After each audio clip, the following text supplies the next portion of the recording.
Hello. एक बार फिर से आपका स्वागत है आपके अपने यूट्यूब चैनल एस क्लासेज। आज मैं आपके लिए एक फिर आज मैं आपके लिए फिर एक प्यारा सा टॉपिक लेके आया हूँ जिसका नाम है बिहार। चलिए जानते हैं। चलिए अब कहते हैं कि बिहार बिहार है क्या। देखिए ये लिखा हुआ है कि हम जिस बिहार एक राज्य है। मैं भी बिहार राज्य से बिलोंग करता हूँ। चलिए इसके विषय में हम लोग बस बिहार राज्य के बारे में हम लोग एक जानकारी हासिल करते हैं और देखते हैं कि बिहार है क्या। जैसे कहता है बिहार, ये बिहार लिखा हुआ है लेकिन इसका मतलब जो होता था ये मतलब लिखा जाता है, ये लिखा जाता था ऐसे ना, विहार लिखा जाता था। विहार क्या क्या होता है कि बिहार जो है यानी इस बिहार का अर्थ होता है निवास। इस बिहार का क्या होता है? निवास होता है। यानी निवास का मतलब होता है कि हम जहाँ रहते हैं, जिस जगह पर रहते हैं उसको हम उस जगह को हम निवास कहते हैं, जहाँ पर रहते हैं। इस तरह बिहार जो है विहार जो है बना हुआ है। चलिए इसके बारे में सबसे पहले देखते हैं।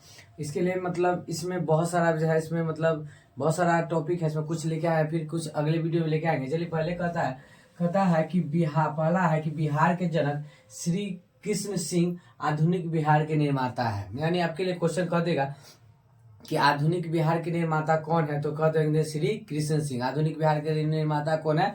श्री कृष्ण सिंह जो है वह क्या है? आधुनिक बिहार के निर्माता है। उसके बाद कहता है कि दूसरा पॉइंट में कहता है बिहार के बारे में, कहता है कि प्रशासनिक दृष्टिकोण से बिहार को 9 प्रमंडल, यानी बिहार को कितने प्रमंडल? 9 प्रमंडल तथा 38 मंडल। मंडल का अर्थ मैंने लिख दिया है, ब्रैकेट में डाल दिया है कि जिला। मंडल को हम क्या कहते हैं? जिला में बांटा गया है। यानी बिहार एक राज्य है जिसे 9 प्रमंडल तथा 38 मंडल यानी 38 जिला में बांटा गया है। अब कहता है उसी जिला से निकल के आता है उसी का पॉइंट तीसरा कहता है जिलों को 101 अनुमंडलों में, यानी जो बिहार में जो 38 मंडल या 38 जिला है तो जिलों को 101 अनुमंडलों में बांटा गया है। कितने अनुमंडल में बांटा गया है? 101 अनुमंडल तथा इसे 534 प्रखंडों, क्या यानी बिहार में पूछा जाएगा कि प्रखंडों की संख्या कितने हैं, तो 534। उसका कहता है कि इसे 8,471 पंचायतों तथा 45,103 गांवों में बांटा गया है। जी एक सेंटेंस में देखिए कितना सवाल छुपा हुआ है। एक सेंटेंस कितना सवाल छुपा हुआ है, लिखा हुआ है कि जिलों को 109, यानी पूछेगा कि बिहार में अनुमंडलों की संख्या कितनी हो जाएगी, तो 101। उसका कहा था कि प्रखंडों की संख्या कितनी हो जाएगी, तो 534 यानी 534।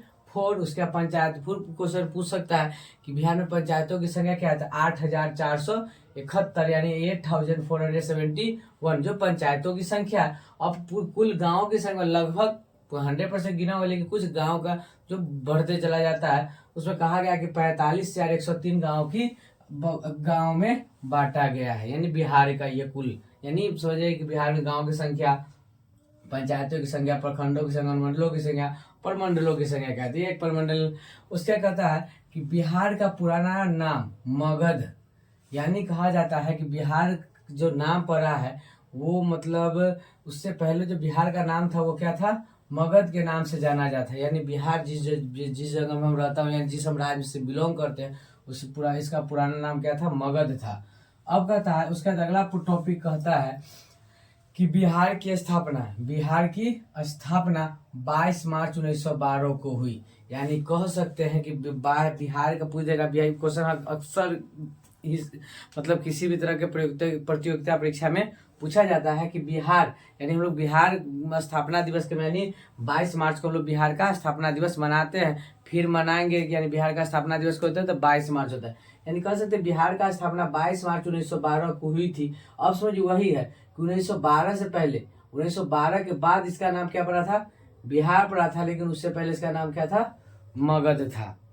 उसका कहता है कि बिहार, अब चलते हैं सबसे खास जो मतलब सभी के लिए जरूरी, सभी वर्ग के लिए जरूरी है। यानी वर्ग का मतलब समान उम्र, यानी बच्चा हो थोड़ा वयस्क हो, यानी सभी के लिए।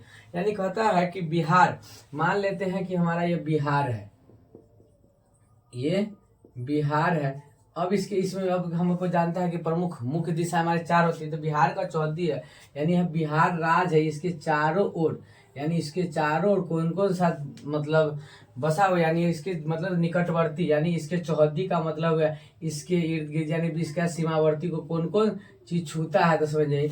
यानी बिहार के, तो वही कहता है कि बिहार के उत्तर में नेपाल है, यानी इसको चौहद्दी के नाम से जाना जाता है। बच्चा को कि बिहार की चौहद्दी, तो कह सकते हैं कि बिहार के उत्तर में क्या है, नेपाल है। नेपाल जो है एक देश है, यानी जब भी बिहार का अगर सीमा यहाँ पर खत्म होता है तो यहाँ पे क्या स्टार्ट होता है, नेपाल स्टार्ट हो जाता है, जो कि उत्तर में है। बिहार के उत्तर में क्या है, नेपाल है। उसका कहता है कि दक्षिण में, यानी उत्तर में नेपाल है बिहार का और दक्षिण में झारखंड है, यानी जैसे बिहार का सीमा बॉर्डर खत्म होता है वहां पर क्या चीज स्टार्ट होता है, झारखंड राज्य जो है वो स्टार्ट होता है।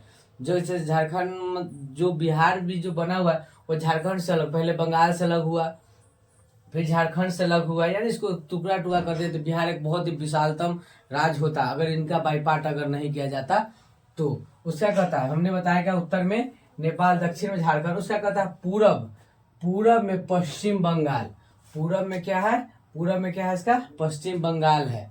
उसका कहता है और पश्चिम में उत्तर प्रदेश से घिरा हुआ है, घिरा हुआ, यानी कह सकते हैं कि बिहार के अगर चौहद्दी कोई पूछ देता है तो कह सकते उत्तर में नेपाल, एक साथ बोलिए, उत्तर में नेपाल, दक्षिण में झारखंड, पूरब में पश्चिम बंगाल और पश्चिम में उत्तर प्रदेश। ये बिहार की चौहद्दी है। अब इसमें कहता है अगला कि बिहार का राजकीय नदी क्या है, गंगा। ये हम आप सभी जानते हैं, सबसे पवित्र नदी, सबसे शुद्ध नदी, मतलब पवित्र नदी के नाम से माना जाता है। तो बिहार का राजकीय नदी कौन है, गंगा है। उसका कहता है कि बिहार का राजकीय चिन्ह, बिहार का राजकीय चिन्ह यानी सिंबल क्या है, तो बिहार का राजकीय चिन्ह जो है दो स्वास्तिक, स्वास्तिक तो आपको पता ही है कि इस तरह का सिंबल बनता है, इस स्वास्तिक है, ये हमारा स्वास्तिक का चिन्ह है। तो वही कहता है कि बिहार का राजकीय चिन्ह जो है दो स्वास्तिक से घिरा हुआ बोधि वृक्ष है, बोधि वृक्ष है। यानी पूछ देता है क्वेश्चन कि बिहार का राजकीय चिन्ह क्या है, तो उसको बोधि वृक्ष कहते हैं, लेकिन बना कैसे है कि दो स्वास्तिक से घिरा हुआ बोधि वृक्ष है। चलिए अगले टॉपिक पर चलते हैं। उसका कहता है प्राचीन बिहार के कुछ उल्लेखनीय शासक, शासक का मतलब यहाँ पर जो राज किए थे, यानी प्राचीन बिहार के आधुनिक उल्लेखनीय, उल्लेखनीय का मतलब जिनके बारे में कहीं कहीं जिक्र किया गया, यानी सब प्रत्येक किताब में जिक्र किया गया, इनको मतलब इनके बारे में लिख के रहा, उल्लेखनीय यानी जिसके बारे में उल्लेख किया जाए, उनके चरित्र, उनके जीवन, उनका ताकत, उनके बताया जाए, उल्लेखनीय शासक था जिनका नाम था पहला चंद्रगुप्त मौर्य, चंद्रगुप्त मौर्य था, बिंदुसार है, अशोक है, श्रीगुप्त है, चंद्रगुप्त इत्यादि भी थे। लेकिन ये 4-5 जो को नाम ये उल्लेखनीय यानी बिहार में जो राज किए थे इनके बारे में बताया गया, जैसे कि बताया गया कि चंद्रगुप्त मौर्य, बिंदुसार, अशोक, श्रीगुप्त, समुद्रगुप्त इत्यादि थे।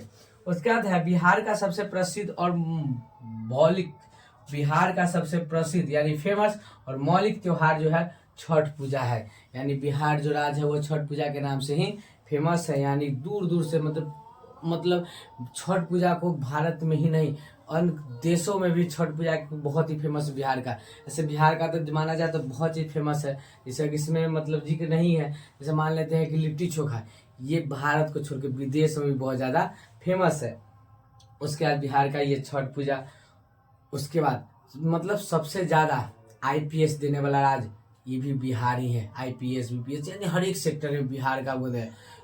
लेकिन उसके बावजूद भी बिहार को अत्यंत पिछड़ा राज्य में गिना जाता है, पता नहीं क्यों। चलिए इस टॉपिक को आप नोट कर लीजिए, इसका मतलब और भी कुछ बचा हुआ है, इसको मिलते हैं अगले पार्ट में। ये हमारा बिहार से रिलेटेड जो है पार्ट है, ये फर्स्ट पार्ट है, इसका अगला पार्ट भी आपको जल्दी मिलेगा। तब तक के लिए बाय बाय, गुड बाय।